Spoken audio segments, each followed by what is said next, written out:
Tadi pagi ketika saya datang ke Tuhan, saya berkata, Tuhan, apa yang Engkau ingin sampaikan buat pesan bagi mereka? Karena setelah ini ada banyak hal yang harus dihadapi. Dan tiba-tiba Tuhan ingatkan saya akan lagu yang tadi baru kita nyanyikan. Banyak orang menduga bahwa itu Mazmur Daud. Tapi saya beritahu saudara, itu bukan Mazmur Daud. Kalau Anda nanti di rumah Anda periksa, itu mazmur dari sebuah bani, dari sebuah suku, dari sebuah keluarga, dan namanya adalah Bani Korah.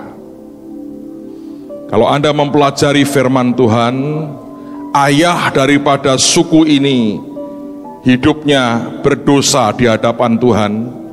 Dia mati dengan cara mengerikan ketika bumi membelah dan dia masuk bersama dengan kelompoknya, ditelan hidup-hidup, dan bumi kemudian menutup kembali.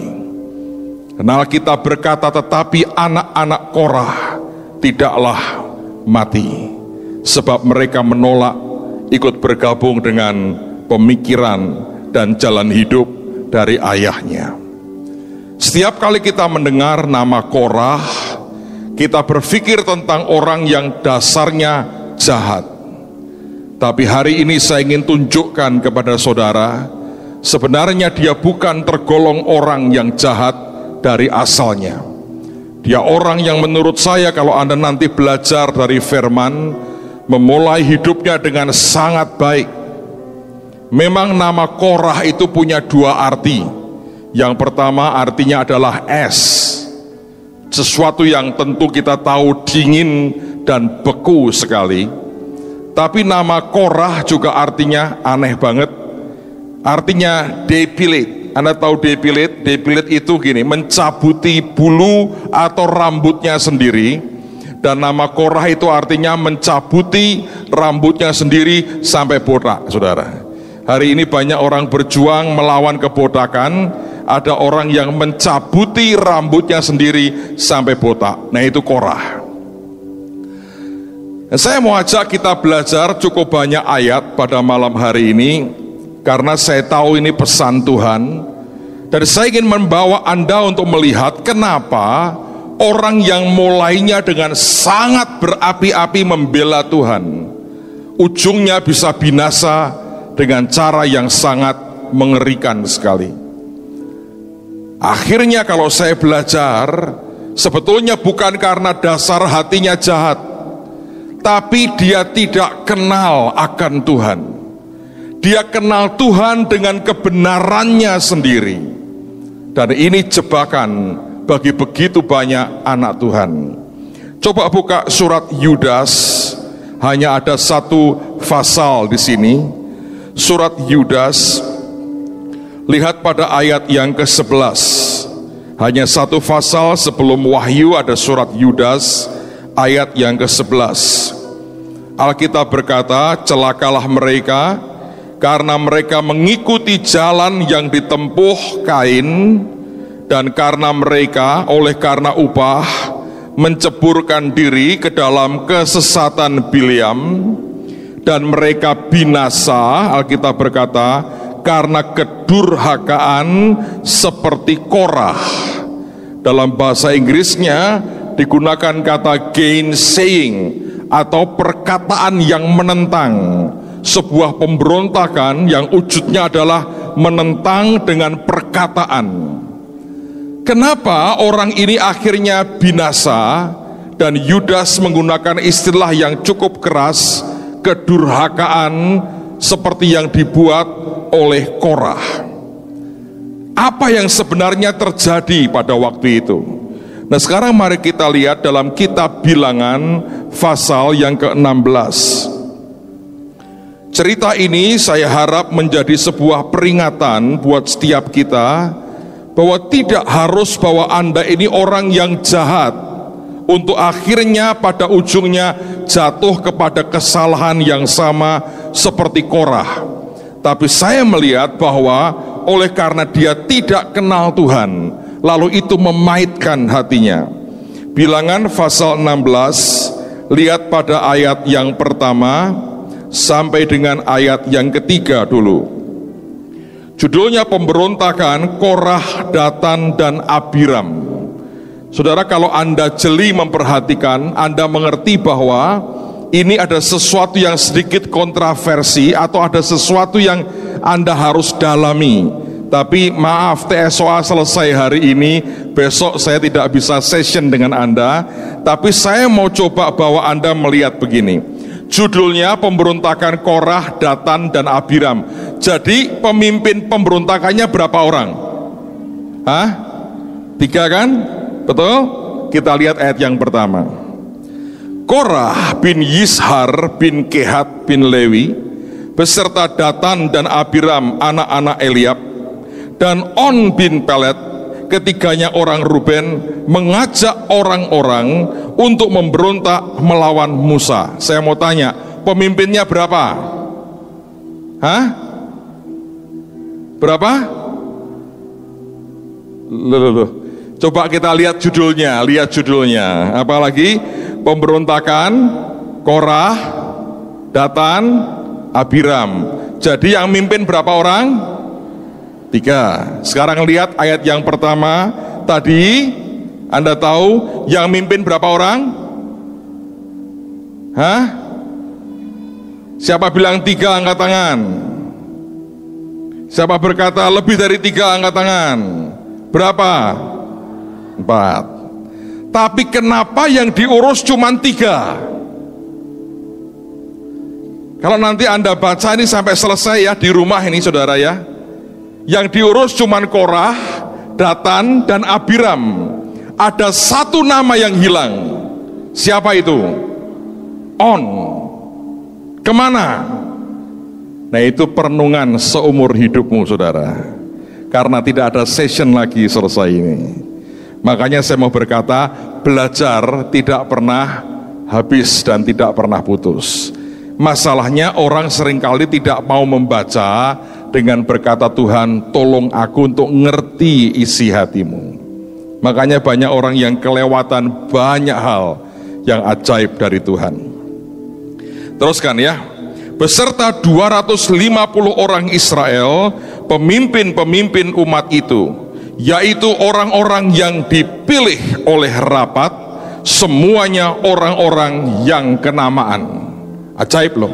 Artinya Korah CS ini bisa punya pengaruh begitu besar terhadap para pemimpin umat yang di bawah. Ini orang-orang yang kenamaan, orang-orang yang populer, menang karena dipilih oleh rakyat. Jadi bukan karena penunjukan saudara. Oke, legalitas mereka itu tinggi sekali. Ayat 3. Maka mereka berkumpul mengerumuni Musa dan Harun serta berkata kepada keduanya, sekarang cukuplah itu, segenap umat itu adalah orang-orang kudus dan Tuhan ada di tengah-tengah mereka. Mengapa kamu meninggi-ninggikan diri di atas jemaah Tuhan? Ayat yang keempat. Ketika Musa mendengar hal itu, sujudlah ia, dan ia berkata kepada Korah dan segenap kumpulannya, besok pagi Tuhan akan memberitahukan siapa kepunyaannya dan siapa yang kudus, dan ia akan memperbolehkan orang itu mendekat kepadanya. Orang yang akan dipilihnya akan diperbolehkannya mendekat kepadanya. Perbuatlah begini, ambillah perbaraan-perbaraan hai Korah dan kamu segenap kumpulannya, bubuhkanlah api ke dalamnya dan taruhkanlah ukupan di atasnya di hadapan Tuhan pada esok hari, dan orang yang dipilih Tuhan dialah yang kudus. Cukuplah itu hai orang-orang Lewi. Lalu berkatalah Musa kepada Korah. Perhatikan perkataan Musa ini kepada Korah, karena nanti saya gak ada waktu menjelaskan. Korah itu yang ditentang, itu bukan Musa sebetulnya. Yang ditentang dan mau dijungkirkan itu Imam Harun, Imam besar Harun. Tapi Datan dan Abiram itu berontaknya terhadap Musa. Itu sebetulnya 2 hal yang berbeda banget. Kalau Datan dan Abiram ini orang suku Ruben, mereka berontak kepada Musa karena mereka merasa janji tanah Kanaan yang limpah susu dan madu, nggak ada. Mereka berkata, cuma muter-muter tok, mana hasilnya? Lalu mereka marah. Tapi Korah ini sebetulnya bukan cari hasil tanah Kanaan. Lihat apa yang Musa katakan kepada Korah, nanti kita akan belajar lebih jauh. Alkitab berkata begini, lalu berkatalah Musa kepada Korah, cobalah dengar hai orang-orang Lewi, belum cukupkah bagimu bahwa kamu dipisahkan oleh Allah Israel dan umat Israel dan diperbolehkan mendekat kepadanya, supaya kamu melakukan pekerjaan pada kemah suci Tuhan dan bertugas bagi umat itu untuk melayani mereka, dan bahwa engkau diperbolehkan mendekat bersama-sama dengan semua saudaramu Bani Lewi, dan sekarang mau pula kamu menuntut pangkat imam lagi. Lihat, dia berkata, kamu ini mau menuntut pangkat imam. Jadi yang diurus sebetulnya itu Harun, saudara.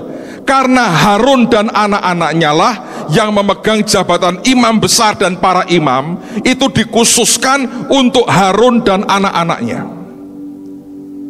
Tapi sebenarnya kenapa Korah ini kepingin jabatannya Harun? Ternyata ini bukan semata-mata jahat sebenarnya. Ini bukan karena berkata begini, rebutan kursi, saya mau juga dong sebagai imam. Itu bukan semata-mata karena itu. Sebuah salah besar kalau Anda berpikir bahwa Korah itu sejahat itu di awalnya. Nah, sekarang Anda harus mengerti siapa Korah sebenarnya. Coba lihat dalam Bilangan pasal yang keempat. Siapa kelompok atau Korah ini? Tunggu dulu. Di pasal 16 tadi ayat pertama dikatakan dia itu anak dari Yishar dan anak dari Kehat, anak dari Lewi. Jadi dia keturunan orang Kehat sebetulnya. Di Bilangan pasal yang keempat, siapa orang Kehat itu? Ini kelompok yang tidak sembarangan. Pasal 4 ayat yang pertama sampai dengan ayat yang keempat. Bilangan 4 ayat pertama sampai dengan ayat yang keempat. Tuhan berfirman kepada Musa dan Harun, hitunglah jumlah Bani Kehat sebagai suatu golongan tersendiri di antara Bani Lewi menurut kaum-kaum yang ada dalam puak mereka. Hitunglah yang berumur 30 tahun ke atas sampai yang berumur 50 tahun, semuanya orang yang kena wajib tugas, supaya mereka melakukan pekerjaan di kemah pertemuan. Perhatikan ini ya, pekerjaan jabatan orang Kehat di kemah pertemuan ialah mengurus barang-barang yang maha kudus. Jadi urusannya dengan semua barang yang dikategorikan barang-barang yang maha kudus. Nah, sekarang kita loncat ke ayat yang ke-15.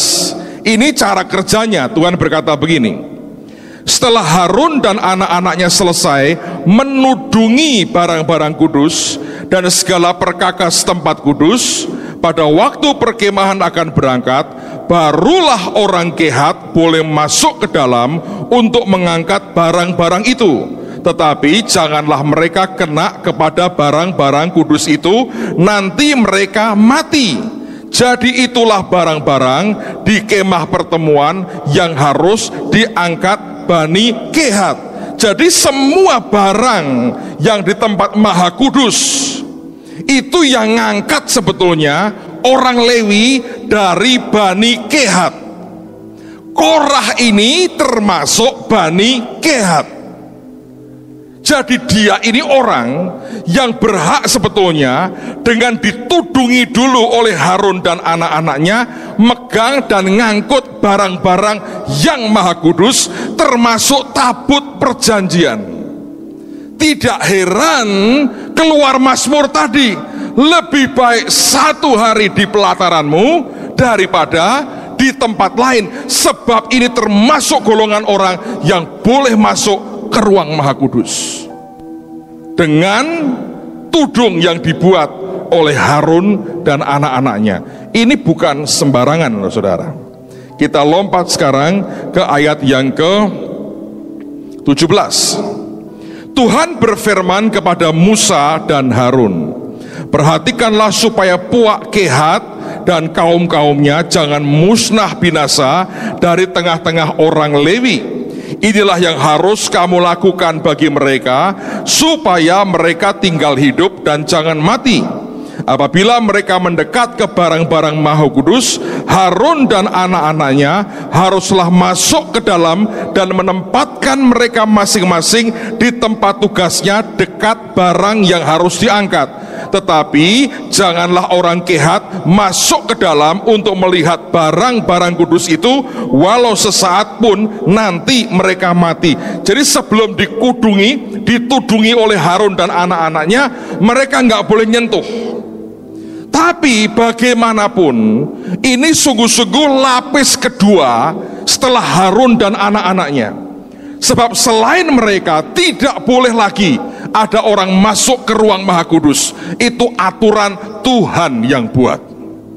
So, Korah satu di antaranya.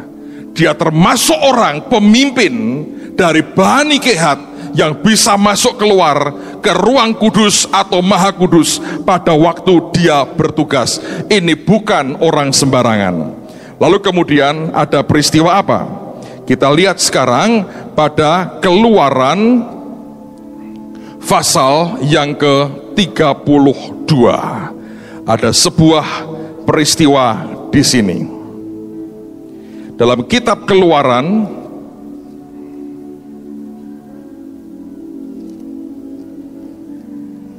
pasal yang ke-32,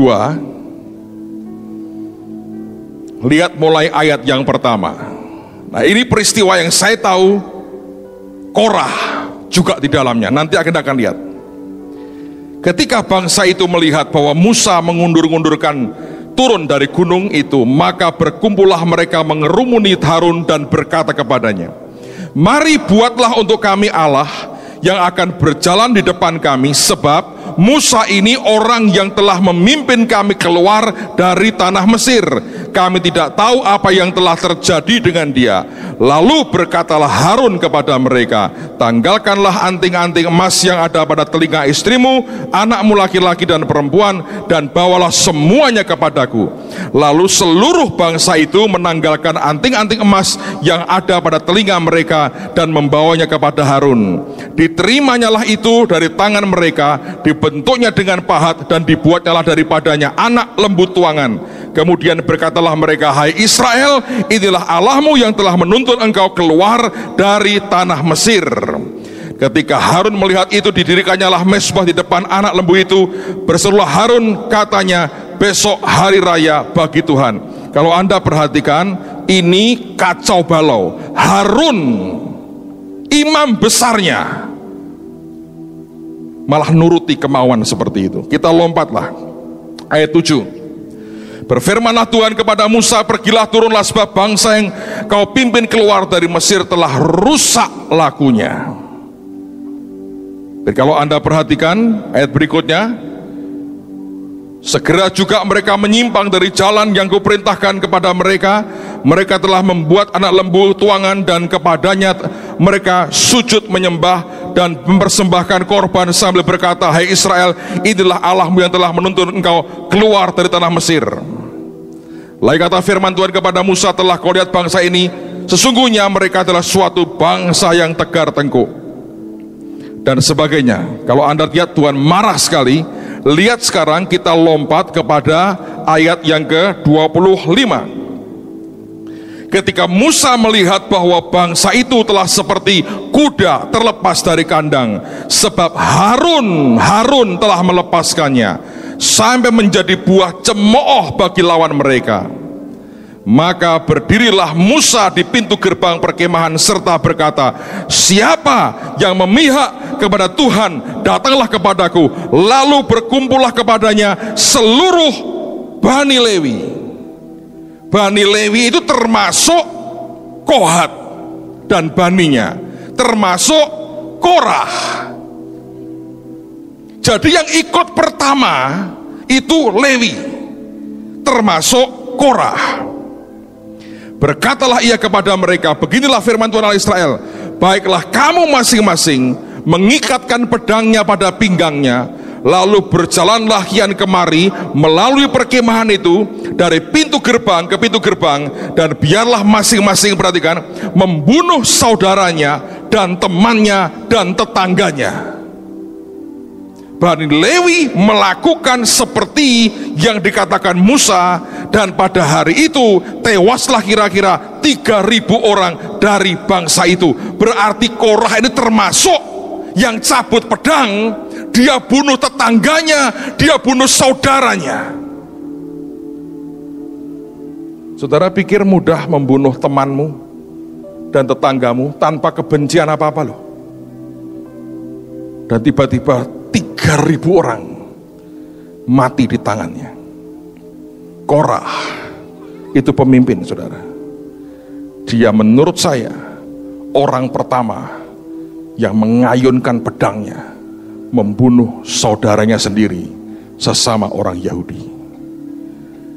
Alkitab berkata yang dibuat Harun menjadi cemooh bagi semua orang, dan Korah berdiri di depan menentang semuanya itu, sampai dia rela bunuh banyak keluarganya, tetangganya, dan temannya.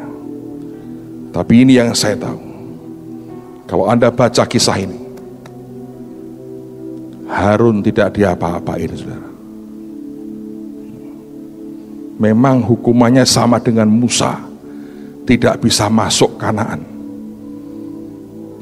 Tapi Harun jenggotnya pun tidak terbakar, saudara. Kalau Anda ini hamba Tuhan, engkau lihat seseorang, engkau berkata, gara-gara dia ini rusak semuanya. Dan engkau orang yang berkata, kalau aku berdiri benar dalam kebenaran. Apa yang akan Anda nanti? Anda menanti seseorang dihukum Tuhan, tapi ternyata tidak ada hukuman yang jatuh. Saya tahu itu awalnya. Sebab orang bisa membunuh saudaranya sendiri tanpa kebencian, kalau bukan dengan tekad dan kebenaran yang kuat di batinnya, tidak mungkin. Kalau bukan tanpa keyakinan kuat, tidak mungkin. Tapi setelah itu, apa yang terjadi? Harun yang paling bertanggung jawab loh. Gak kena apa-apa tuh. Dan itu menimbulkan sesuatu di sini. Bukan itu satu-satunya peristiwa. Bilangan 12. Ini cerita yang Anda juga tidak asing kan? Bilangan 12.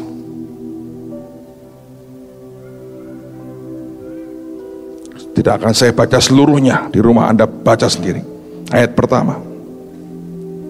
Dari judulnya aja Anda tahu, pemberontakan Miriam dan Harun.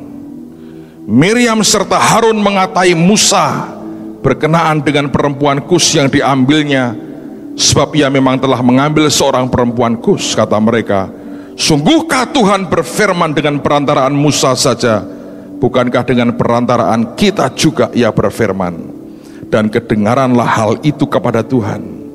Adapun Musa ialah seorang yang sangat lembut hatinya, lebih dari setiap manusia di atas muka bumi. Lalu berfirmanlah Tuhan dengan tiba-tiba kepada Musa, Harun, dan Miriam, keluarlah kamu bertiga ke kemah pertemuan. Maka keluarlah mereka bertiga.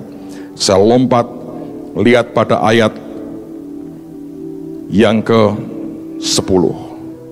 Yang ke-10. Dan ketika awan telah naik dari atas kemah, maka tampaklah Miriam kena kusta, putih seperti salju. Ketika Harun berpaling kepada Miriam, maka dilihatnya bahwa dia kena kusta, tapi Harun gak kena apa-apa. Yang berontak dua loh, yang kena cuma Miriam. Harunnya kayak orang blow on aja. Ya, kena deh dia. Ayo. Saudara pikir Korah tidak melihat itu? Dia lihat. Lalu kemudian Korah ini bicara dengan Datan dan Abiram. Ini nggak benar loh. Ini orang tidak benar. Menurut saya ditambahi oleh Datan dan Abiram. Iya, makanya kita muter-muter tok.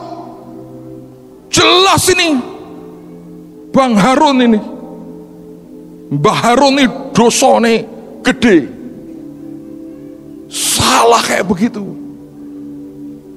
Orang Israel disesatkan, nyembahnya yang lain. Berontak dengan Musa, selamat sendiri. Padahal yang namanya selamat aja belum selamat. Ngamuk tuh. Tambahi Datan dan Abiram. Betul. Mana buktinya? Muter-muter kok. Saudara tahu tuh?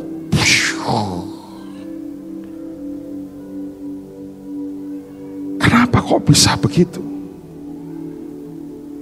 Apa yang salah dari semuanya ini? Nah, dengarkan baik-baik saudara. Saudara harus mengerti. Dan Anda harus kenal Tuhan. Harun itu bukan karena sakti, bukan karena dia tergolong di untouchable. Masalahnya jubahnya ini loh saudara. Keimaman jubah imam besarnya ini, itu sebetulnya Kristus sendiri.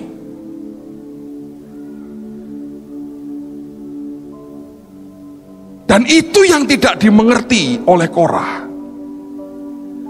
Bahwa ini bukan semata-mata kesalahan manusianya, tapi dalam keadilan Tuhan itu pertimbangannya begitu banyak.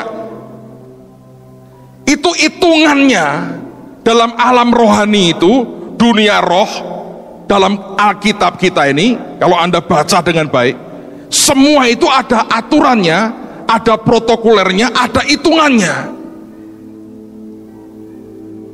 Saudara tahu Harun itu mati, Alkitab berkata, dia lepaskan dulu jubahnya, baru mati tuh. Selama dia nggak mau lepas jubahnya, nggak ada matinya istilahnya.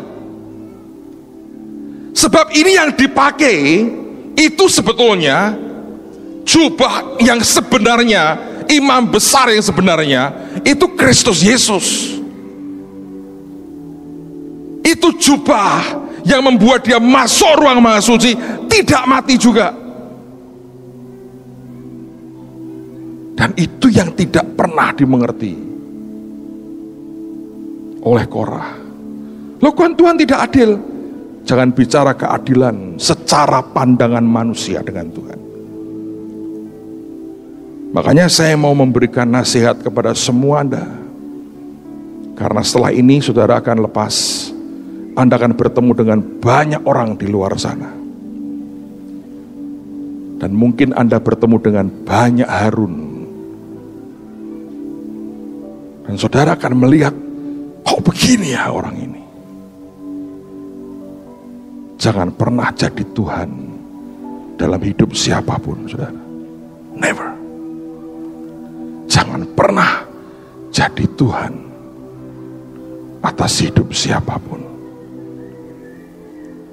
Anda ingat aja pesan ini. Dan jangan biarkan dirimu dirongrong oleh karena kepahitan, kecewa, dan kau marah dengan Tuhan pada akhirnya. Tidak ada indikasi bahwa Korah marah dengan Tuhan loh. Tapi sebetulnya sudah mempertanyakan keputusan Tuhan dalam hidupnya. Dan saya lihat ada banyak yang begitu. Saya terima input dari berbagai angkatan sebelumnya. Teman-teman itu berkata, Pak, keluar dari TSOA seperti pendekar turun gunung. Kaget-kaget lihat di bawah. Tapi saya berkata, jangan keluarkan penghakiman saudara. Sebab engkau bukan Tuhan. Cara berpikir Tuhan itu tidak sama dengan kita. Sekali engkau tunjukkan tanganmu begini, dengan perkataan atau di hati, 3 akan nembak ke Anda. Bam, 3 kena saudara. Saya sudah lihat terlalu banyak. Jangan rampas apapun yang Tuhan masih biarkan ada pada orang itu. Sebab yang ngerti hati setiap orang itu Tuhan sendiri.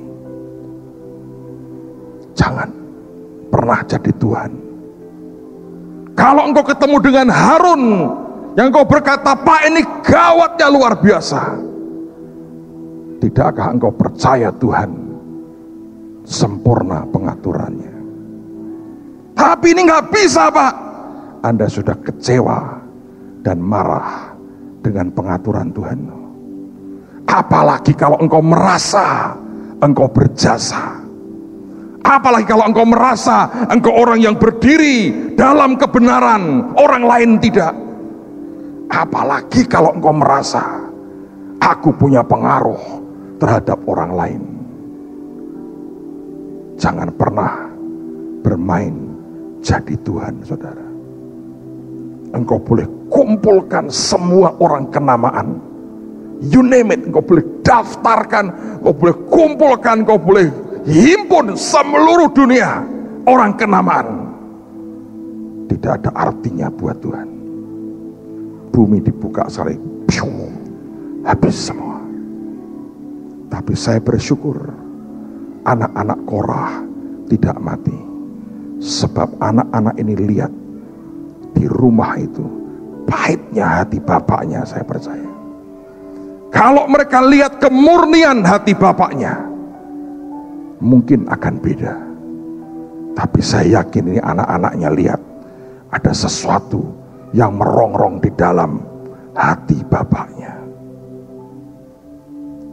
Dan pada waktu bapaknya memberontak, anak-anaknya berkata, tidak Bapak, it's your own choice, tapi tidak dengan saya.